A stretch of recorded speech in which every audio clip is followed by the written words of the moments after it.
Hello, welcome to Author Hour. I'm your host, Richard Lyntton, author of North Korea Deception and Hyde Park Deception. But today I would like to welcome local author Douglas Richardson, now retired from earlier careers as an award-winning Dow Jones columnist, executive coach, federal prosecutor, mental health lawyer, and communications director for a sprawling government agency. Douglas now relishes his role as a full-time debut novelist. He is also the author of several non-fiction business books and lives locally with his wife Pam and their 3 delightfully assorted dogs. Douglas, hello. Hi, how are you, Richard? Welcome. How are you? It is a pleasure to be here. It's exciting to be here. Yeah, it's really great. Well, I always say I have no idea how I'm going to start the show or where we're going to go, but I think we should mention our mutual friend, Frione Hingley. How do you know Frione? Well, it is Pam, my wife, who knows Frione, and Frione provided some services to Pam, and in the course of their chatting, and Pam reminds me that women always network better than men. That's so true. You know, she mentioned you, and the rest is history. Well, that's great. And because then the reason I mention that is because Frione is a friend from the Griffin Cafe, who I'm sure many of you know. I spent 10 years writing my 2 books in the Griffin. And Frione is one of those people who is like gold dust for writers, right? She's supportive. She reads your books. She writes reviews. And I noticed that you, at the end of your book, are very complimentary and thankful and grateful for all your sort of network of friends and writers and helpers. Tell us a little bit about how, you know, your team, that you found all these people that you needed actually to help you along the way. Well, I'm a loner by nature, so I was well along in the book. But, you know, like most first-time novelists, I was troubled by the idea, is this a real book? Is it credible? Will anybody find it interesting? So early on, I began pushing pieces of it off to people I knew, including a couple of professional editors. And I said, does this meet the sniff test and should I continue on? And I got feedback from them and it was valuable. And I began pushing it on to other people, got more feedback from them. And eventually I engaged a professional editor who was the fellow who edits John Jakes. Okay. And he's a merciless editor. And the combination of my friends and that professional help really changed the shape and the direction of the book. And it's just pure gold. So how long did you, by the way, here is the book, Downwind and Out of Sight. Downwind and Out of Sight. Beautiful book, beautiful cover. And we're going to talk more about the book in a second. But how long did it take you to write? Well, the punchline is 20 years. Right. But I only retired about 3 years ago. Oh, wow. And, you know, in the last year, I was consulting with my wife, Pam, and in our last year of consulting, we traveled 275,000 miles. So there wasn't a lot of time to sit at home and lay out a disciplined writing thing. But the book is basically constructed out of an assemblage of pieces that came out of my mental closet, so to speak. And I wrote the first piece of it probably 25 years ago, just to, you know, one section of it. And then, so it was a series of vignettes, and the whole challenge was, can these be brought together to be coherent, to create a book, and can be more than just sort of, you know, so you retired quilt. 3 years ago. So you're traveling, doing all this traveling. So are you writing on planes and in hotel rooms? Nope. No, I'm stealing an hour here and an hour there. The book is set on northern Chesapeake Bay, and the reason for that is, for a long time, we had a little cottage on the Bohemia River on northern Chesapeake Bay. So we would skulk down there on weekends, and I had some time to write then, and an idea would come to mind, and I would sit down and dash it off. But, you know, I have to tell you that I do not qualify as a disciplined writer who sets a certain number of hours aside each day or each week. But so how much did you have sort of already written? You know, you say you wrote it over all those years, because I'm just like trying to get in my head here. So you didn't have that much time to write. So how on earth did you get this whole novel together? Because it's a big, long, intricate novel. I just kept writing, and time passed. Okay. And at the moment, after it was professionally edited, he said, listen, nobody will ever buy a manuscript of 150,000 words.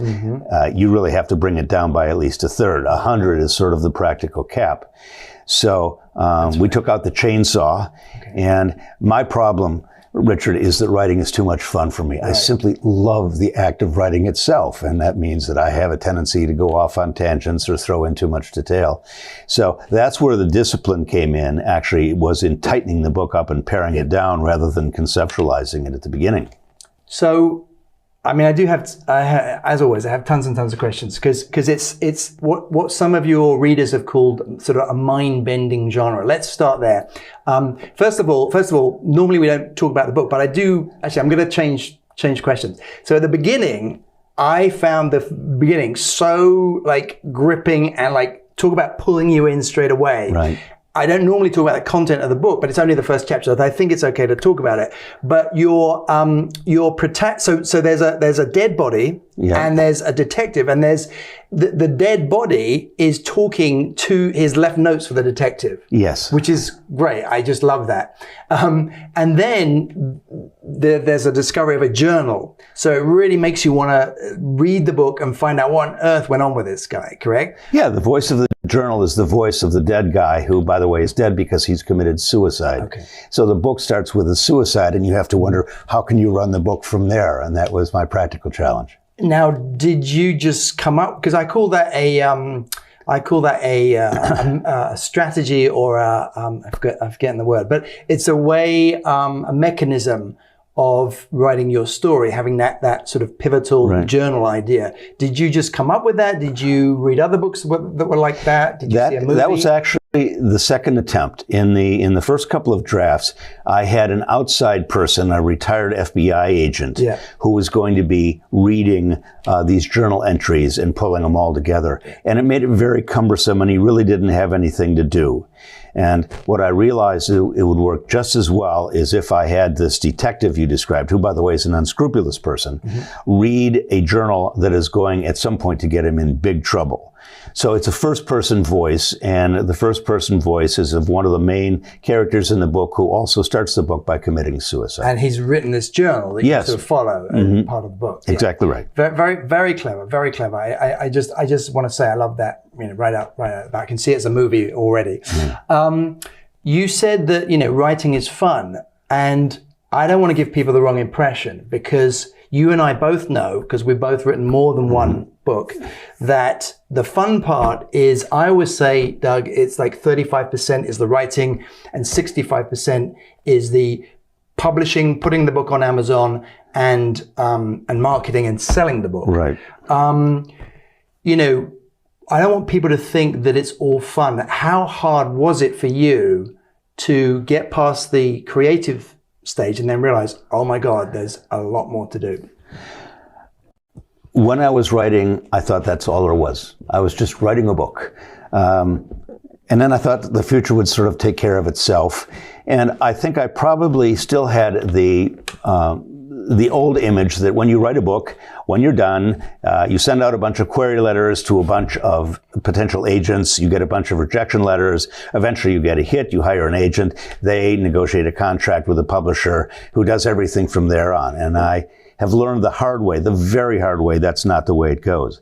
So for me, the 35%, or in my case, the 12% of writing was where the fun is. But I'm blessed. And that is that my wife, Pam, is a very, very accomplished social media expert, publicist, and she has taken on the lion's share of doing publicity, outreach, book signings, and stuff like this. I didn't know how to do that. I would not have known how to do it, and I didn't even have enough sense to be afraid of what I've got myself into. And she has a website called Literary Leadership. Yes. So it's www.literaryleadership.com, right? Right. So she helps other authors. Over 50, is it? Is that over is that 50? That's yes. We're trying to tap the geriatric market, because one of the things that is of interest to some people is for somebody to have the debut novel get published when you're 75.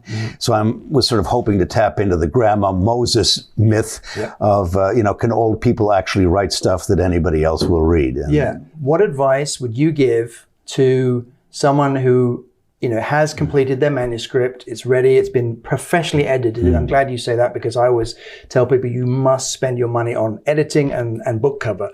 But what would you tell someone who hasn't got that, a partner who has got all that expertise on the publicity and social media? Well, my advice would be careful. In the digital age, there are now hundreds of people who are online marketing fail-safe services to you. They say they'll handle everything, or they'll handle publicity, and they will lighten you up big time. So zipper your wallet shut and be very discerning in how you contract for professional services, whether it be editing, whether it be publicity, whether it be arranging tours, because it's a sucker's market. And I must say that if it weren't for Pam, I would have been hopelessly at sea. And I had enough sense when some people were pitching packages to me, whether it was they wanted to charge me $1,250 to write a press release, right. That sort of thing. Ridiculous. And so talk to people who've done it before. Mm-hmm. Talk to people who've learned the bitter lessons. Vet your people very carefully. Get references and referrals, because you can, if I had bought into an entire package that was pitched to me, I would have been out $22,500. Oh, wow, that's great. And that's great. Now, fortunately, Pam is worth $1 million, so she's really saved me, but I would not have been a discriminating buyer. So know what you don't know and go slow and do your research. Doug, you've written a heck of a lot of nonfiction books and articles and things. How, two-part question, how did that help you writing a novel, fictional novel, and what was the difference between writing nonfiction and fiction? For me, it's a very fundamental difference, particularly given the nature of what I was writing. The business books that I wrote fall under the category of service journalism. They teach people how to do things, whether it's teaching lawyers how to write briefs or teaching job seekers how to interview and stuff. So they all came from the point of view of me being the expert and telling somebody how to do things. So it was didactic, it was instructive, it had to be logical, it had to be well laid out. It wasn't particularly imaginative because it was basically how-to stuff. And the discipline of going through law school helped in that because, everything in all legal writing involves you start with the punchline, the court should affirm the decision, and then you back and fill logically and rationally. Fiction writing is just wonderfully and completely different.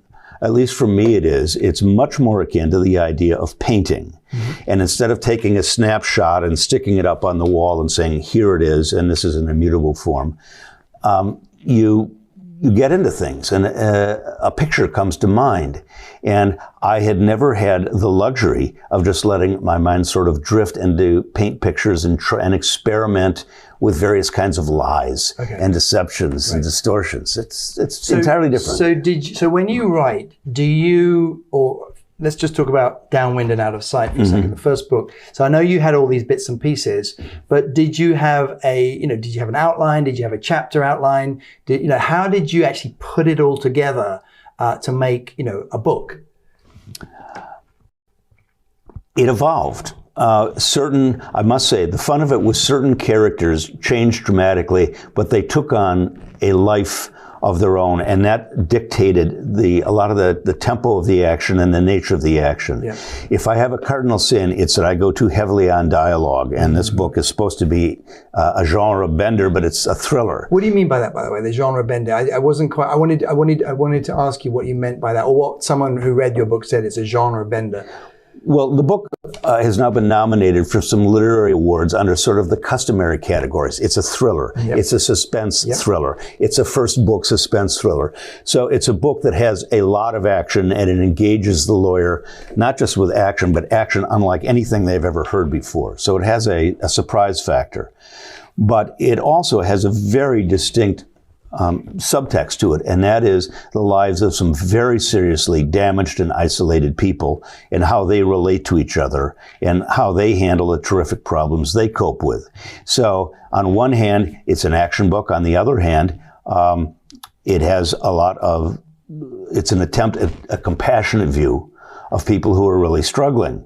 And when I did try to contact some agents early on, and whatever reaction I got back saying, it sounds like you're throwing a lot of stuff into a blender. And so the idea is, how do you have these different aspects, the thriller aspect, the mystery aspect, the police procedural aspect, because I was a prosecutor, There's a lot in this book about autism.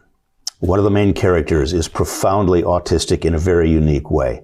And I've long been interested in that. So somebody could say, well, it's a book about autism. Do you know someone who's autistic? Oh, I know a lot of people who are autistic. I used to coach them. Oh, interesting. And so a lot of my executive coaching dealt with people who were brilliant but had self-limiting behaviors.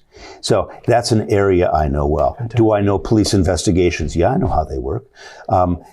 The part about a whale finding its way up Chesapeake Bay, I'll admit that was not first-hand knowledge.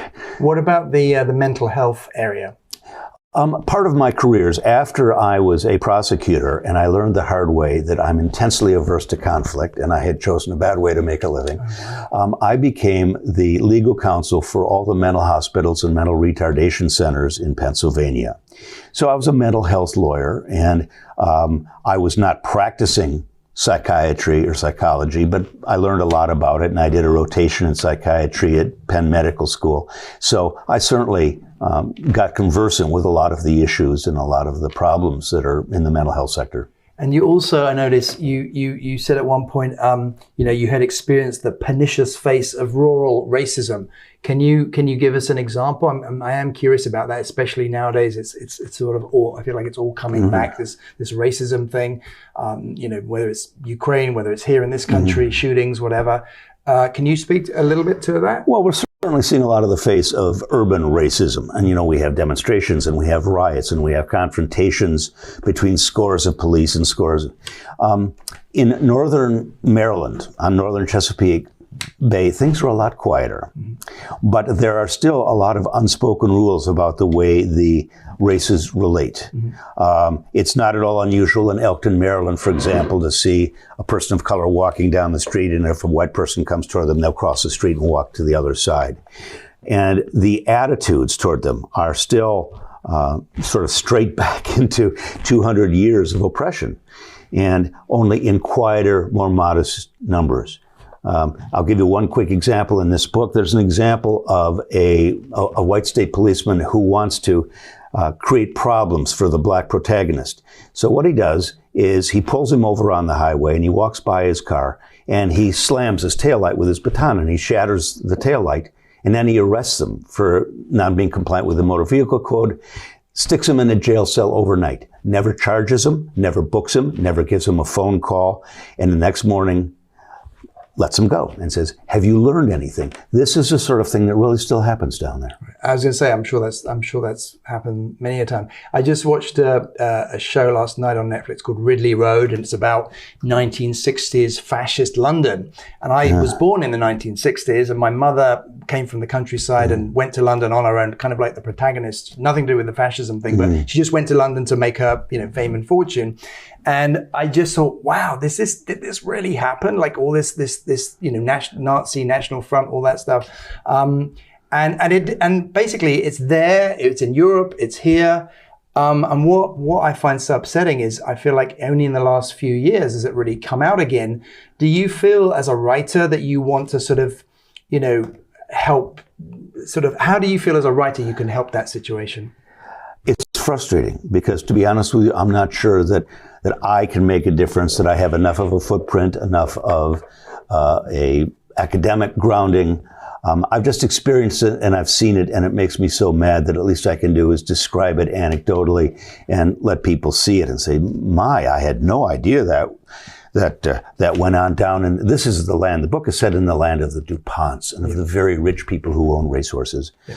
And so there are better spokespeople for the racial issue than I am, but I wanted to say that. And the way that I put an edge on that was not to have it be benign white Anglo oppression with African Americans. The protagonist of the book is a Australian Aboriginal indigenous person. Right.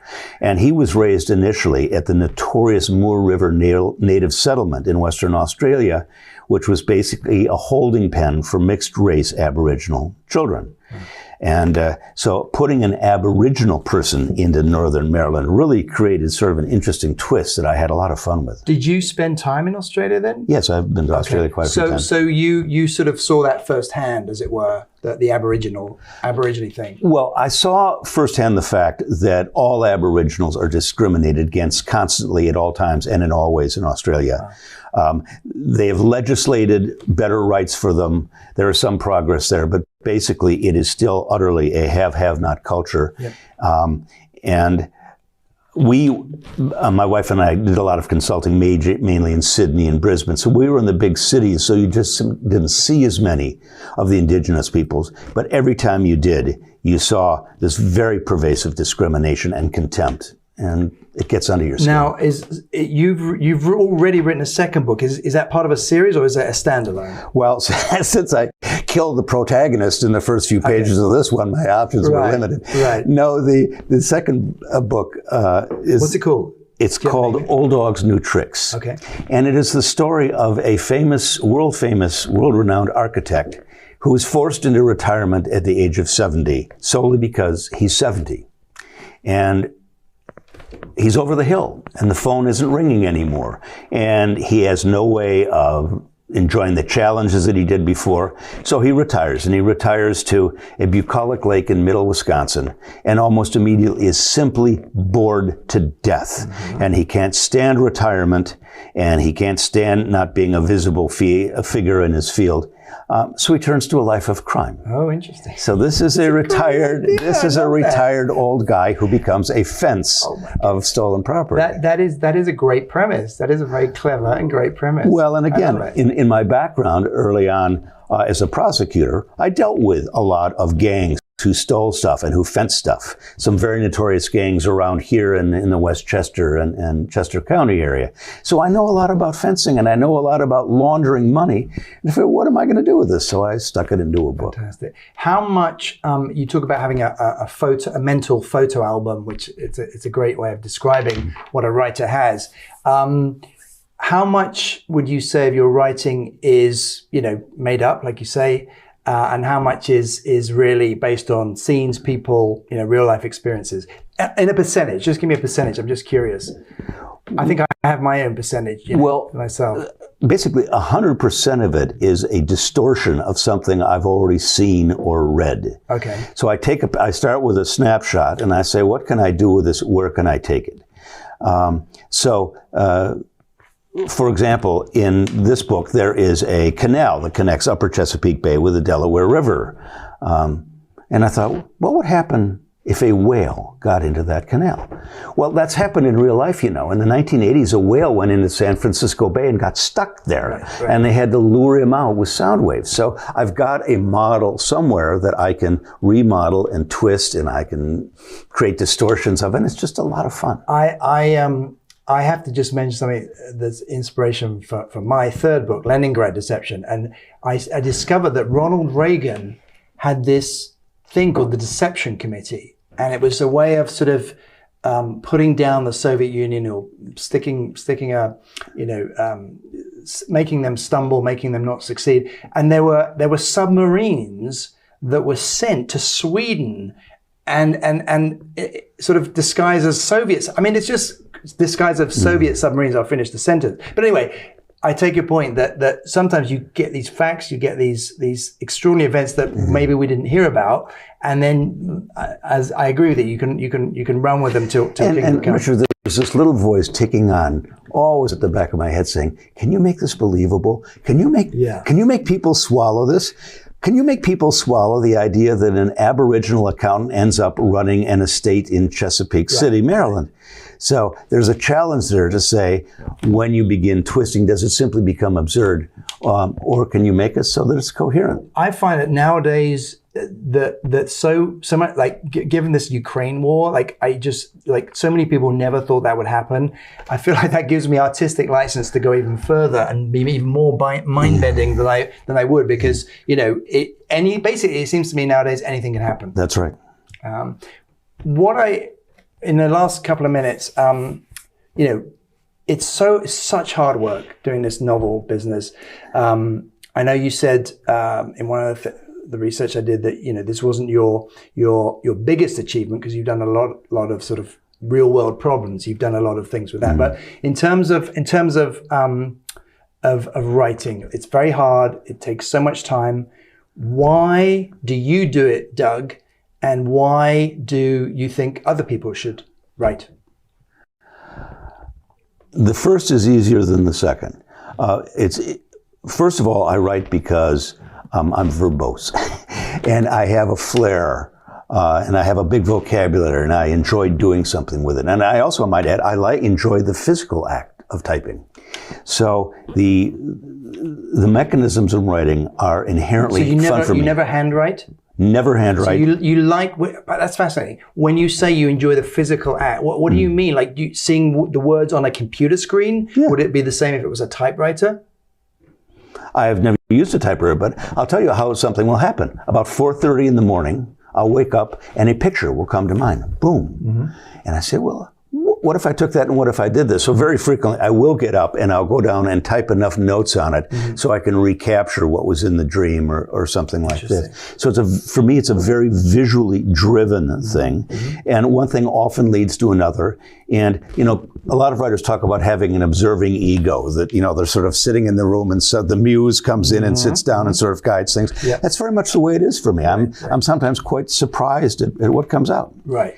And then do you remember the second part of the question? Yes. I'll remind you if you didn't. What about other people? Yeah. And it depends on what you're going to get out of it. If you are trying to express a message, it's one thing. If you are a very adept, if you're an evocative thinker, if you're emotionally astute, you write poetry. So a lot of how you go about it depends on what you want to get out of it. The stuff I read of other debut novels suggests a lot of it's very derivative, and they want to be the next Tom Clancy, or they want to be the next so-and-so. But I think a person should have they should be able to answer the question, why are you writing, other than just killing time or trying to work out your retirement. What are the names of your dogs, by the way? We have a Scottish Terrier named Kira, which means raven tresses in Gaelic. And then we have an Eskimo Spitz, an American Eskimo, a snow white dog whose name is Taj. And we just have acquired a Cairn Terrier puppy whose name is Puka. And in Hindi, Puka means the real thing or the optimum. Do they sit there while you're writing? Yes. They do. Yes, absolutely. Particularly Taj has a daily regime. After breakfast, we go out, and then I go to my word processor, and either Taj chooses Pam or me and sits and insists that we sit down and work. Exactly at 4:20, she will lift Pam's hand off the keyboard, and it is time for us to take the dogs out to the dog park. And so, a lot of our discipline comes from our dogs. I love it. That's one of my sort of my if money were no object, I have a couple of golden retrievers, and they would be, I would, evolve my writing because I would have nothing else to do because I wouldn't need to earn any more money. And I would write, but I would keep writing, and I would have a couple of golden retrievers. Doug, thank you. Thank you so much. This has been a great pleasure. Thank you for inviting me in. My pleasure, and I hope you'll come again back for the next novel. Anytime. Thank you. Is tomorrow too soon? Anyway, that was Doug's first visit to Author Hour. I'm sure there will be more. You can find out more about Doug's books on Amazon. And remind me again your website, DouglasRichardsonNovelist.com. www.douglasrichardsonnovelist.com. And finally, if you didn't know, this year is Queen Elizabeth II's Platinum Jubilee celebration, which means the Queen has been on the royal throne for 70 years. So check out this non-fiction royal memoir of my great aunt Flo, Florence Bramford, who served in the British royal household for 30 years under 2 Queen Elizabeths. The book is called From Cottage to Palace. I'm working on the audiobook right now, and it's available on Amazon. Cheerio. Thank you again, Doug. See you next time. Thank you, Richard.